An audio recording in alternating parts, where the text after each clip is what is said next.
Mobile ഫോണിൽ നിന്ന് radiation cancer ഉണ്ടാക്കുമോ എന്നുള്ളതാണ് പൊതുവെ ആളുകൾ ചോദിക്കുന്ന ഒരു ചോദ്യം. നമ്മുടെ നാട്ടിലൊക്കെ മൊബൈൽ ഫോൺ എസ്റ്റാബ്ലിഷ് ചെയ്യുന്നതിനൊപ്പം തന്നെ ഇവിടെ പല ടവറുകളൊക്കെ വരാറുണ്ട് പല നാട്ടിലൊക്കെ. അപ്പോൾ അതിനെതിരെയൊക്കെ ആൾക്കാർ ആക്ഷൻ കമ്മിറ്റിയൊക്കെ ഉണ്ടാക്കി സമരം അങ്ങനെയൊക്കെ ആയിട്ട് മുമ്പോട്ട് നീങ്ങാറുണ്ട്.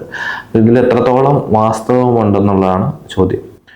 മൊബൈൽ ഫോണിൻ്റെ റേഡിയേഷൻ എന്ന് പറഞ്ഞു കഴിഞ്ഞാൽ വേവ് ലെങ്ത്, അതായത് നമ്മൾ ഫിസിക്സിൽ പഠിച്ചിട്ടുള്ള കാര്യമാണ് വേവ് ലെങ്ത് കൂടുതലുള്ള റേഡിയേഷൻ. അതായത് കൂടുതൽ ദൂരം യാത്ര ചെയ്യേണ്ട ഒരു റേഡിയേഷനാണ്.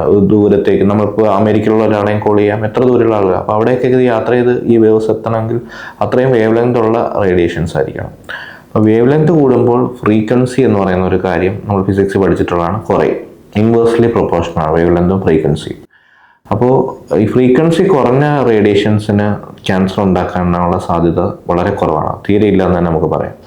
അപ്പം സയൻറ്റിഫിക്കലി ശാസ്ത്രീയമായിട്ട് റേഡിയേഷൻ്റെ കിരണങ്ങൾ, അതായത് മൊബൈൽ ഫോണിൻ്റെ റേഡിയേഷൻ കിരണങ്ങൾ നമുക്ക് ക്യാൻസർ ഉണ്ടാക്കാൻ സാധ്യതയില്ല. മറ്റ് മൊബൈൽ ഫോണിൻ്റെ അമിത ഉപയോഗം നമുക്ക് അതായത് നമ്മുടെ പെരുമാറ്റത്തിലുള്ള ബിഹേവിയറൽ ഇഷ്യൂസ് അങ്ങനെയുള്ള കാര്യങ്ങളൊക്കെ കുട്ടികൾ കാണാറുണ്ട്. പക്ഷേ ക്യാൻസർ സംബന്ധമായിട്ട് ഇതുവരെ നമുക്ക് പ്രൂവൺ ആയിട്ടുള്ള ഒരു രേഖകളും ഒരു പഠനങ്ങളും ഒന്നും തന്നെ ഇല്ല.